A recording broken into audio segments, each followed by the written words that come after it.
안녕하세요. 범블한 목독방입니다. 구독과 좋아요, 알림 설정, 회원가입 부탁드리겠습니다.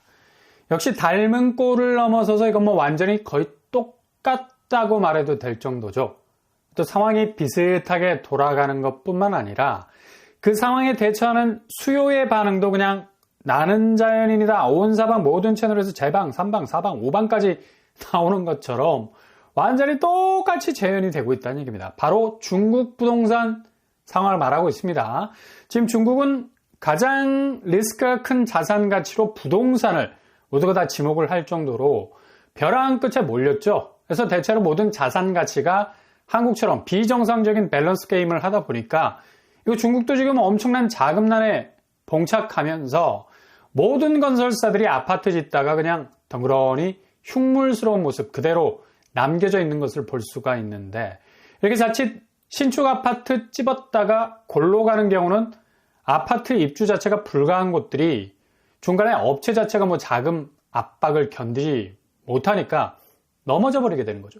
신축 아파트에 대한 두려움이 엄청나게 이렇게 저변에 깔리고 있는 와중에 있습니다.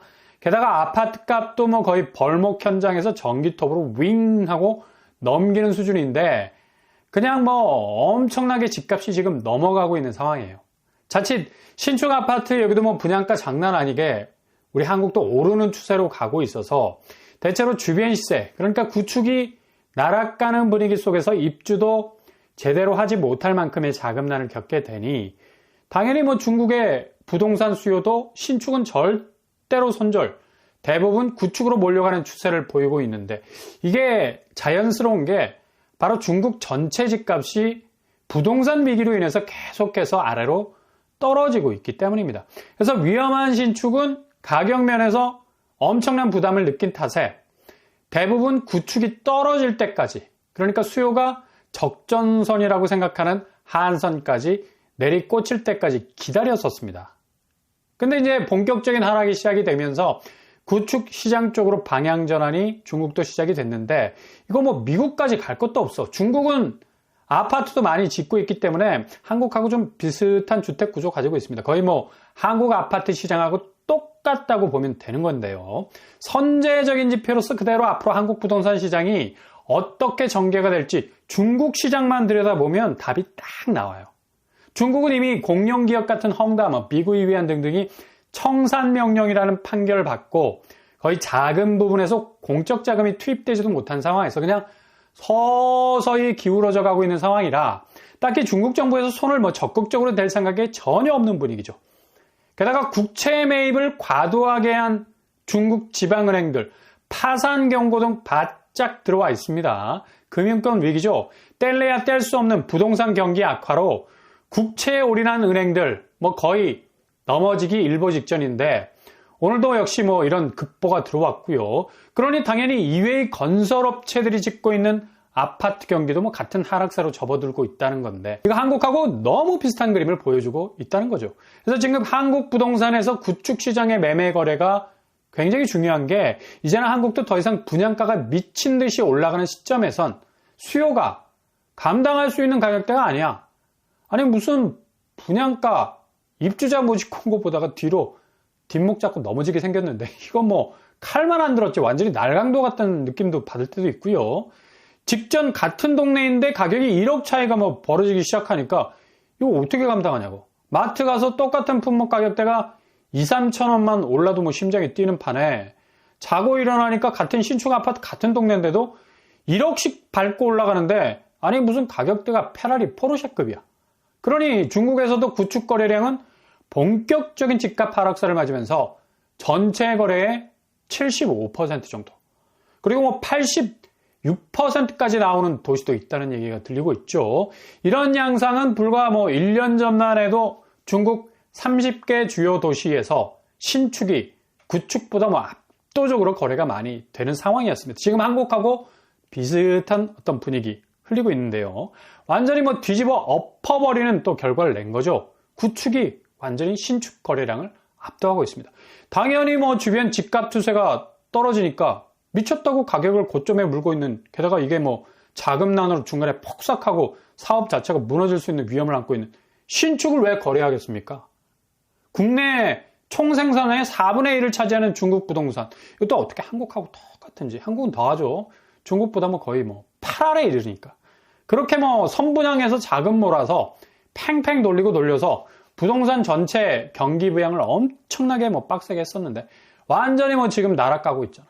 특히 신규 사업, 신축 아파트들이 쓰러지고 있다는 게 가장 위험한 신호일 수 있어서 PF 문제와 비슷한 이 부실 자금 연결고리로 신축 시장은 박살이 나고 있는 와중에 있습니다.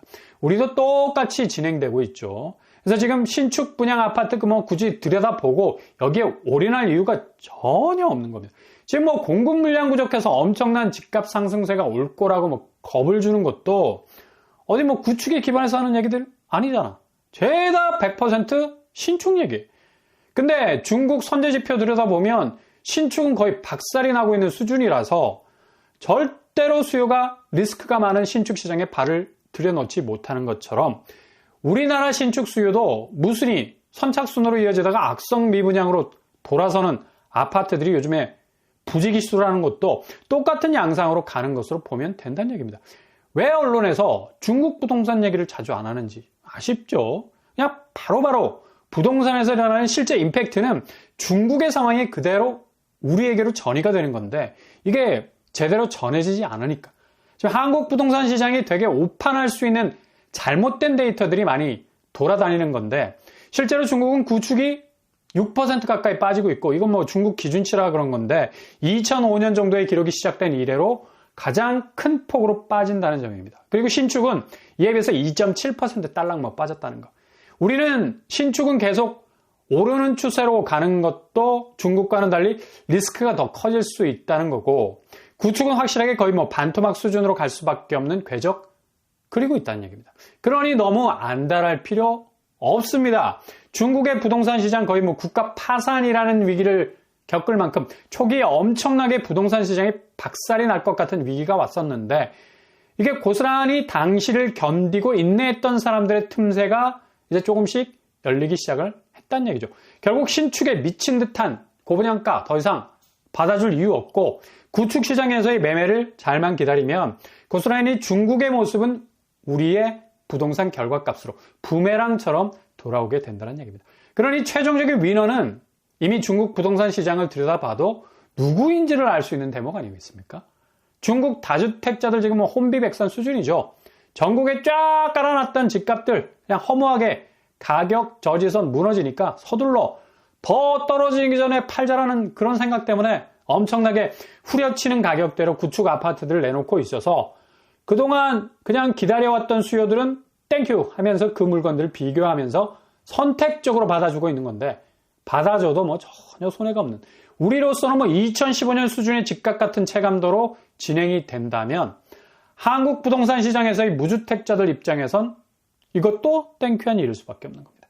그러니 절대로 지금 신축을 중심으로 가격 흔들게 하는 손짓에 마음이 콩밭에 가서는 안 돼요. 타이밍 적절하게 잘 써야 청국장 나오는데 타임 놓치게 되면 그냥 썩어버리는 게 콩입니다. 그래서 잘 삶아야 돼. 시간이 중요하다는 얘기죠. 절대 신축 기준으로 헷갈리는 얘기들에 혹해서는 안 된다는데 그러다가 훅 가는 수가 있다는 얘기입니다. 그러니 지금 은행들도 서둘러 담보로 잡아놓은 건물과 토지 팔기 시작을 하고 있는데 이미 앞으로 주택시장이 어떻게 될지 은행이 먼저 많이 내다보고 있기 때문입니다. 근데 이것도 좀 되게 꺼려질 겁니다. 지금 이런 것들 내놓는다면 손실이 이만저만 아니고 부실 사업장 떠안고 사업성만 믿고 돈을 빌려줬는데 그렇게 사업자금 다시 회수를 전혀 못하게 되니까 경공매로 담보로 잡은 거 빨리 넘겨서 현금 확보해야 하는데 이거 이렇게 넘겨가지고 가뜩이나 부실이라는 꼬리표를 다른 업체의 담보가 죄값을 받기란 여간 어려운 일이 아니죠. 그러니 은행 수익이 대손 충당금 쌓아가야 되고 게다가 이번에 홍콩 ELS까지 터졌으니까 이자 수익이 역대급 최고였지만 계산기 두드려 보면 그닥 그렇게 큰 그림상에선 기대에 미치지 못할 것 같은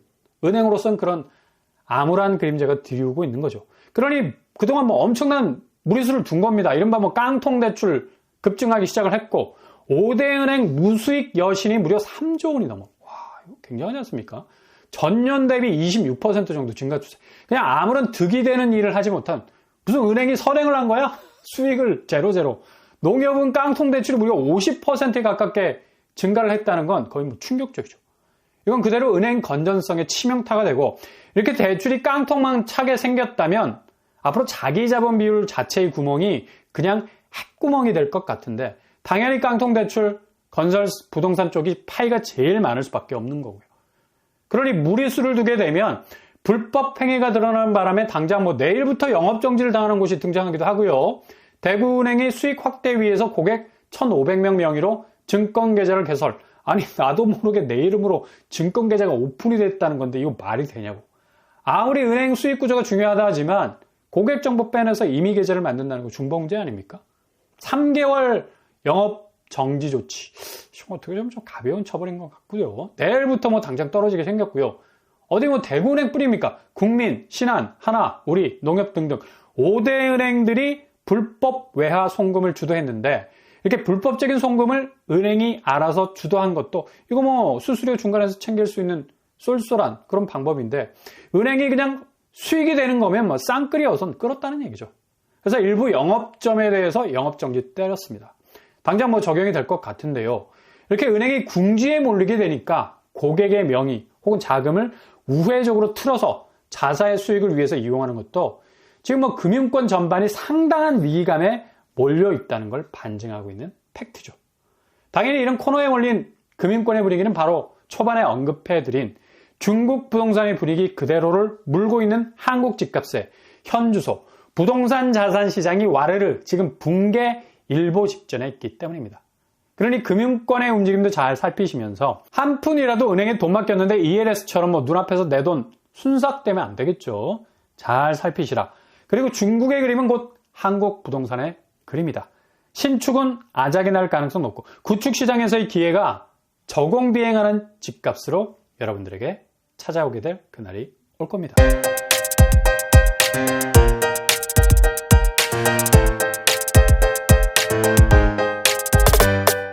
오늘의 부동산 캐릭터죠. 중국의 부동산 파산 선고. 이거 되게 의미 있는 게 지금 한국의 거울과 같은 모습을 재현하는 곳이 중국이거든. 거의 뭐 똑같은 자산 구조의 시스템으로 가고 있죠. 결국 중국도 구축 위주로 재편이 되고 있고 집값이 뭐 이러다 보니까 금융시장에서의 손실 회복을 위한 불법적 움직임이 결국 영업정지로까지 이어지는 어이없는 금융 혼조세를 보이기도 하는데 잘만 선택지를 고르신다면 골든타임 충분히 잡을 수 있는 기회 있으실 겁니다. 오늘도 응원합니다. 항상 여러분의 길이 꽃길만 되실 수 있길 바랍니다. 이상 오반브라운부 똑바로 마치겠습니다. 구독과 좋아요 부탁드립니다. 감사합니다.